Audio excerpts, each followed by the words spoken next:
Fala pessoal, sejam bem-vindos a mais um programa Olha Isso do Hub Connect Health Tech. Eu vou falar com o Jefferson da Intalent aqui, que ele vai trazer algumas inovações para o setor de RH e como ele cura algumas dores que estão surgindo no mercado. Prazer, Jefferson. Prazer. Como é que vai? Tudo bem. Jefferson, eu queria primeiro de tudo conhecer um pouquinho mais de você e saber como que você, qual foram os seus caminhos até você chegar hoje na Intalent, né, com algumas inovações aí para o setor de RH. Legal. A Intalent nasceu, eu trabalhei alguns anos no setor de tecnologia como RH, né? Então o setor de tecnologia exige muito da gestão de pessoas porque praticamente o insumo é pessoas, né? Se você não tiver programadores, suporte, toda essa parte de TI para atender, você não consegue atender bem, você não consegue crescer. E trabalha muito forte com produtividade, porque como eu não tenho muita mão de obra qualificada, eu tenho que atrelar muita automação e muita produtividade. Aproveitar o máximo do conhecimento das pessoas e da criatividade delas. Então, quando eu saí do setor de TI, né, eu trabalhei com algumas empresas e coloquei 5 delas no ranking do GPTW, que é o ranking das melhores empresas para se trabalhar. Eu tinha isso como meta na faculdade, né? Um dia eu quero ter uma empresa, eu quero trabalhar numa empresa e eu coloco ela no ranking do GPTW. Eu tô com 6 agora. São 6 empresas que já passaram na minha mão e eu coloquei no ranking do GPTW. Mas foi um puta case, né? E aí as pessoas perguntam, o que você faz? Qual que é o segredo de ter a melhor empresa para se trabalhar? Começa no recrutamento, termina na gestão da liderança. Então, às vezes a empresa precisa assim, eu acho que tem que ter muito benefício. Teve empresa que eu trabalhei que, enquanto ela tinha muito benefício, ela não era GPTW. A gente cortou o benefício, modificamos alguns, economizamos dinheiro e colocamos ela na GPTW. E ela está lá até hoje. Por que isso? O ponto principal das pessoas é serem reconhecidas como pessoas, serem únicas.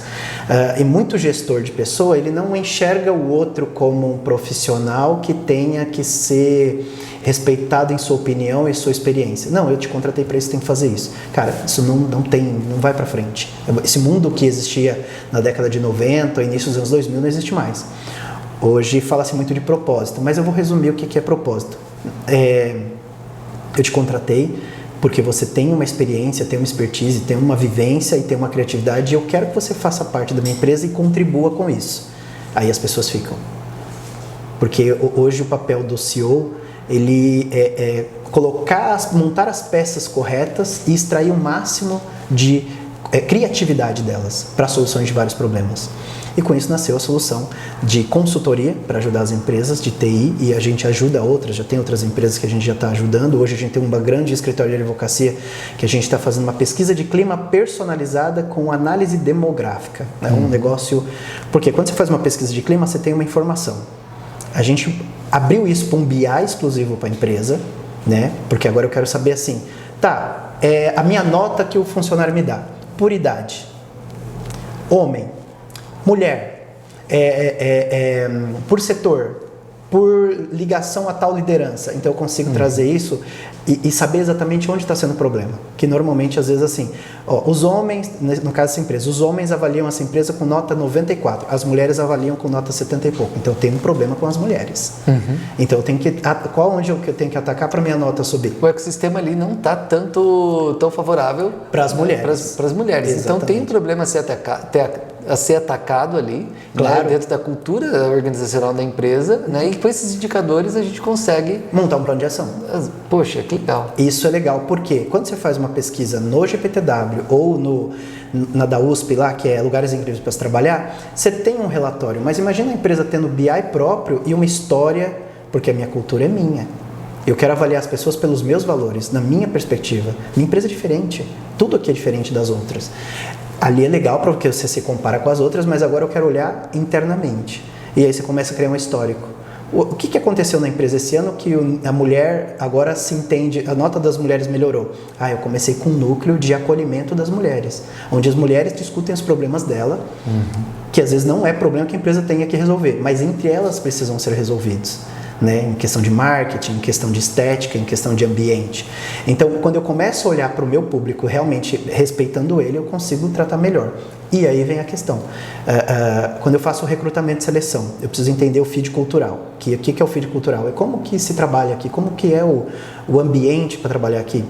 Em algumas empresas eu falo assim, para o empresário, o cara para trabalhar para você, que você fala que é bom, qual que é o comportamento que ele tem? Eu quero falar, chegar no horário, trabalhar duro, é um cara que quando promete, cumpre. Pô, isso é o fit cultural dessa empresa. É isso que eu vou buscar no mercado. Eu tenho que fazer perguntas no recrutamento que a pessoa se identifique com isso. Aí as chances de aderência é muito maior. Não é só o técnico, tem que ter essa parte aí. Então a gente faz um recrutamento muito personalizado, né? Muito olhando a necessidade de cada cliente. Quando a gente atendeu uma clínica, eu não vou lembrar qual que é o nome da clínica, mas é bem famosa, e a gente procurou um gestor específico. Então eu precisava conhecer a dona especificamente para saber a pessoa vai trabalhar com ela como que é. Ou seja, a gente vê muito no mercado assim, faça recrutamento às cegas. Cara, o recrutamento não é cego. Eu preciso realmente conhecer a outra pessoa. Então, quanto mais o meu recrutador conhece a empresa, mais fácil ele trazer um profissional adequado para essa empresa, naquele cargo. Né? Pô, para trabalhar com a doutora fulana, tem que ser uma pessoa que fala pouco e faz muito e seja exigente. Uma pessoa com olhar estético, não uma pessoa muito prática. Né? A gente fala assim, teve uma cliente que falou assim, cara, eu quero um pé de boi. O que é um pé de boi? Tem gente que nem sabe o que é isso, mas a nossa criação é o quê? Pé de boi que resolve tudo. Né? Não é meu setor. Não, pé de boi fala, primeiro eu vou resolver, depois eu vou ver quem era o responsável que não fez o papel dele. Então, isso tudo você não consegue explicitar num documento. Então, você precisa de alguém com olhar de gente para buscar a pessoa certa para a sua empresa, para a sua clínica, para o seu hospital. A gente não está falando hoje mais de como era antigamente na década de 90. Você abre a vaga e fala assim, eu preciso de uma pessoa que saiba fazer datilografia. Cara, a gente caminha aí para inteligência artificial fazendo muita parte humana, né? A gente não vai precisar muito. Mas eu preciso de alguém que saiba recepcionar muito bem, que faça como eu faria, que seja o meu espelho. Então, quando você vai na personalização do profissional, muito parecido. E aí o fit cultural. Não sei se eu fui claro. Sim, tem algo que é bastante óbvio, bastante evidente que a gente vê, né? Tem as hard skills, que é aquele conhecimento que a gente adquire, né? Mas o que gera mais fit cultural é as soft skills, né? A postura de um determinado colaborador, né? E como que a gente identifica isso, cara? Isso não deve ser fácil. Então, vivência, né? A gente, vou usar um termo que eu sempre explico, né? As mulheres têm uma vantagem em relação aos homens, que é perceber algo, elas falam cisma, né? Eu cismei com alguém, né? Tipo, criei, como se diz, não fui com a cara daquela pessoa. A ciência já explicou isso, né? A mulher, ela evoluiu diferente do homem. O homem foi evoluindo na força para caçar. E a mulher foi evoluindo no relacionamento para entender o que o bebê está falando sem ele falar. Quem é pai, sabe? O bebê está chorando? Não sei. A mãe diz, não é comida, não é manha, é colo. Por quê? Não é que ela soube isso agora. Isso é evolução humana, né? Os nossos cérebros são diferentes, né? Por isso que a gente tem que respeitar esse lado. Então, quando eu vou para o fit cultural, eu tenho que perceber em falas, em postura, em como a pessoa responde, que caminho ela toma numa determinada conversa, e aí eu consigo falar assim, essa pessoa acho que não dá certo naquela empresa. E a gente realmente percebe isso. E eu consigo treinar os homens para serem assim também. Perceber através de comportamentos, respostas. O cara vai numa entrevista presencial, a gente está analisando ele desde quando ele chegou na recepção. Né? Eu já eliminei candidato que chegou na recepção e não respondeu o bom dia das recepcionistas. Eu fiz a entrevista, ele foi muito bem e tal, e depois eu cheguei para ela, como foi o comportamento dele aqui na recepção? Cara, arrogante, não deu bom dia, ofereci café, falou que não quer nada, tá eliminado. Simples. Por quê? Para mim, que era uma pessoa, ele se interessava pela vaga, ou porque eu tinha um cargo maior na empresa, ele era uma pessoa. Para as pessoas que estavam ali, que são muito importantes para nós, não foi da mesma forma. Eu não quero esse cara no time. Então, quando eu começo a olhar isso, eu começo a perceber as soft skills. Que às vezes não está claro para a empresa, mas quando o empresário fala para mim assim, eu quero uma pessoa que seja humilde. Tá, é isso. Eu quero uma pessoa que seja compreensiva, empática.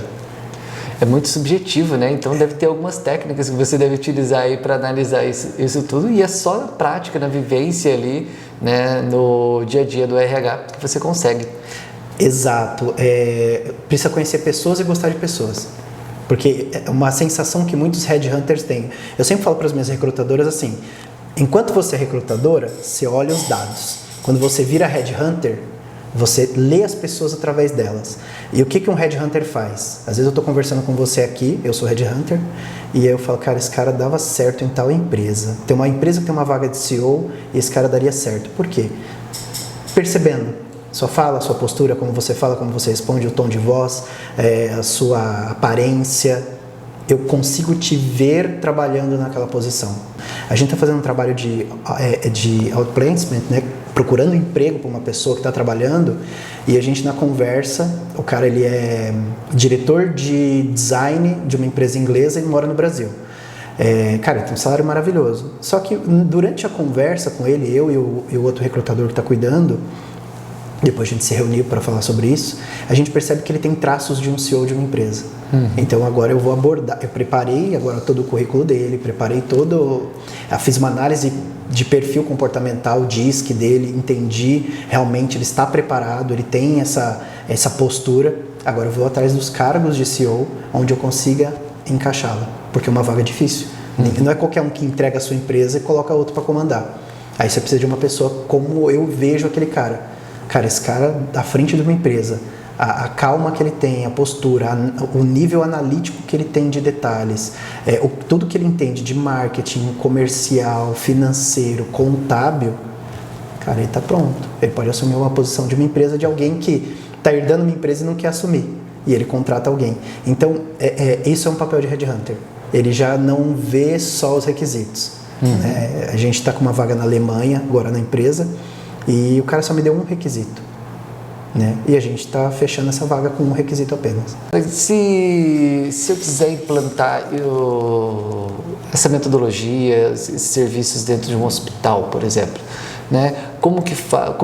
O que é preciso entender? Como que eu vou entrar em contato com vocês, né? Para implementar, para saber mais? Como que eu vou chegar até vocês?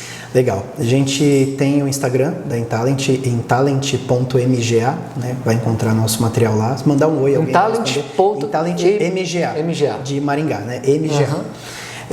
Nós temos tem os SDRs lá que vão estar respondendo a mensagem, mandou a mensagem, mas o que eu trabalho... Pelo direct do Instagram mesmo? Exatamente. Mandou um oi. Na bio ali tem mais links que eu posso conhecer tudo. Sim. Na bio tem o Linktree, que daí você vai ter o número do WhatsApp que já cai no comercial, cai comigo ou com uma das pessoas que está atendendo. Né? Que show, já... Tá fácil. Cai com alguém que está treinado para aquilo também. Exatamente. Mas como que eu implanto isso num hospital? Vamos pensar assim, quando eu trabalho num hospital, parecido com a empresa de TI, eu tenho setores onde eu tenha nível de qualificação intelectual diferente. Por exemplo, igual eu estou fazendo nessa empresa, eu fiz uma pesquisa de clima, o dono achava que ele tinha que aumentar o salário de algumas pessoas ou dar algum benefício, plano de saúde, ele achava que tinha que dar plano de saúde. A gente fez a pesquisa personalizada, demográfica, e a gente percebeu, e mostramos para ele que o plano de saúde vai atender pessoas na faixa de 30 anos. As demais, que são mais jovens, eles querem mais vale alimentação. Mas por que ele quer mais vale alimentação? Daí eu até brinquei com ele assim, com 20 e poucos anos, com o que você gastava dinheiro? Com médico ou com cachaça? Aí ele com cachaça. Então, as pessoas não estão preocupadas com médico. Agora, quando você casa, tem família, o que você gasta mais? Eu gasto mais com médico e saúde. Então, é isso. Então, a empresa tem que entender isso. Então, eu entro numa instituição grande como um hospital, que é o caso são 194 advogados esse escritório, muita gente. E a gente está falando de advogados, né? Então você imagina. Então eu preciso entender o público. Então a gente fez o diagnóstico com a pesquisa e agora a gente tirou o plano de ação. E a gente vai resolvendo por etapas. A mesma solução não serve para um médico, vamos falar assim, para um advogado, tributarista, nomeado, doutorado, pós-doutorado, que serve para um estagiário de contabilidade que trabalha olhando números ou fazendo arquivo. Não serve, são coisas diferentes. Então, quando eu vou para o hospital, o que um médico espera da empresa não é o que a recepcionista espera. E aí eu preciso entender isso. Então, não adianta eu ter benefícios padrões. E a mesma metodologia de produtividade, eu posso desperdiçar tempo do meu time de atendente? Claro, são mais baratos, né? Eles têm um custo hora homem mais barato. Mas daí quando eu vou para um médico é muito maior, né? O médico perder 1 hora do dia dele custa quanto? todos os meus médicos perderem porque atrasou um prontuário ou trocou um paciente. Não pode. Então eu tenho que olhar nessa perspectiva. Quando eu sou gestor de RH ou consultor, eu estou ajudando o RH a resolver isso daí. Porque a minha maior rentabilidade vai vir de gastar menos tempo do médico e sobrar mais tempo para ele fazer mais atendimentos. Por quê? É um recurso escasso, é intelectual. Quanto que eu gasto para contratar uma pessoa? Vamos lá, pensar um neurocirurgião. Quanto custa? 50, 60, 100 mil por mês? Quanto custa a hora desse cara? E aí eu vou colocar ele, às vezes, em situações que... Então, literalmente, esse cara tem que chegar, tem que estar tudo pronto. Né? A gente tem que olhar isso. É isso que ele espera da empresa. Ele não espera benefício, ele já ganha bem. Agora, o time mais básico, o que ele pode fazer para que facilite a vida desse cara e que ele também veja que seja um ponto da carreira para ele crescer? Essas pessoas esperam uma oportunidade de crescimento dessa carreira. Então, talvez a empresa criar benefícios de formação, porque eu vou precisar de mais pessoas formadas em medicina ou formadas na área de enfermagem, fisioterapia. Então, eu tenho que oportunizar essas pessoas de uma forma que elas permaneçam mais tempo na empresa.